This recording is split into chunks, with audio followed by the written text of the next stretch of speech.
Alright, we're going to start to take this clutch pack here and flywheel off of this engine here.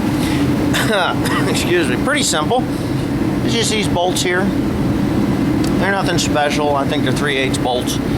I got to get my gloves on, and I'm going to pull those out of there and drop this assembly here off. Now these clutch plates, I'm going to soak them in gasoline to try and get some of that oil off of them.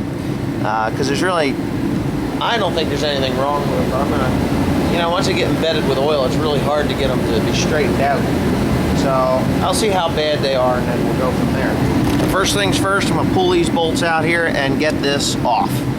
Okay.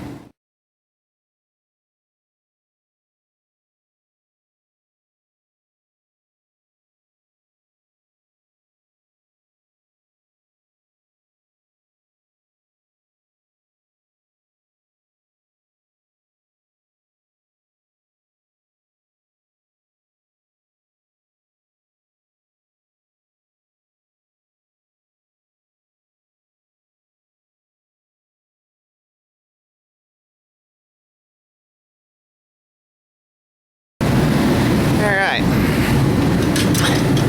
as you can see here, there's like little fractures in the flywheel. That's kind of normal from being heated up. What's happened is, and you know what, there's absolutely nothing wrong with my main seal, okay? You can see it's clean. I don't think there's anything wrong with it. Up in there. So I don't think I need to take this flywheel off of here because you don't see any oil drip. Well, I don't know whether that's engine oil. What is that? Nah, that's hydraulic oil. There's no engine oil leaking in there. So I don't really have to worry about the, I don't have to worry about that rear main seal. It's not a problem. The problem is back here in that PTO clutch actuator there. So that's where my problem is. So I'm going to be just focusing on that. What I'll do is I'll clean this crap off of here. This is all just baked on oil because this thing has been slipping something terrible. I mean really bad. It's just been slipping. So I don't know that the clutch plates themselves are bad. Actually, I think they're okay. Oh man, this has got some serious wear to it. That's from slipping. You've been a slipping because of the oil. Now these are metallic clutch plates. Probably okay to use. I don't know. I'm probably just going to flip this thing over and tear it apart and just really thoroughly clean it. I have to get some gasoline on it because, you know, there's no sense wasting brake cleaner for that. And that there, I'm just going to get a putty knife and just clean the crap out of that. So nothing exciting going on there. I've been scraping on this flywheel here for probably, I don't know, 20 minutes, a half an hour. And I've got it all wet. What I did was I sprayed it down with some liquid wrench. That'll penetrate that oil that's in there and whatever else is in there and get it to loosen up a little bit so when I go to wipe it down, it comes off. See how black that is? This was a white rag 2 seconds ago. But yeah, see that? Now that'll get it to come off pretty easy. Even down here, even where I scraped and stuff, it's gonna come up like new.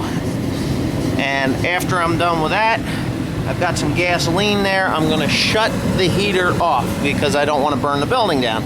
And gasoline and heaters have a tendency to have a pretty nasty reaction, causing a fire. So that's something that I don't want to have happen. So what I'm going to do is I'm going to work on cleaning this thing up as best I can with what I got. Rags and stuff like that. And then I'm going to go at it with the gasoline and we'll see how good it gets. Now I'm probably going to have to run down to the local auto parts store and get some brake cleaner. Because that's the only, well, brake cleaner or a case of starting fluid. That'll be the only thing that really gets it to dry up. Starting fluid will take that oil right off. So will brake cleaner. We'll see which one is cheaper. My bet is that starting fluid's cheaper. So we'll see what happens. Alright, I spent about 2 cans of starting fluid, a bunch of gasoline, and a lot of scraping here. It's pretty clean. You can see them heat stresses in the flywheel itself. they're only surface. You know, I guess you could have this thing ground. There's a lot of wear on this clutch itself.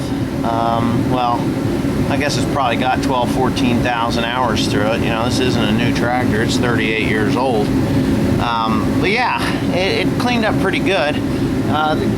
That there, I've got soaking in gasoline. I just poured it right in there.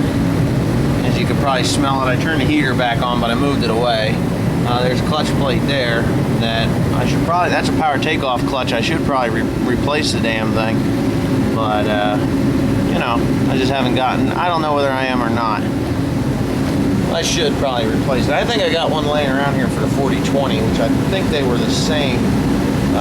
But this isn't really the issue here. The issue is back in there.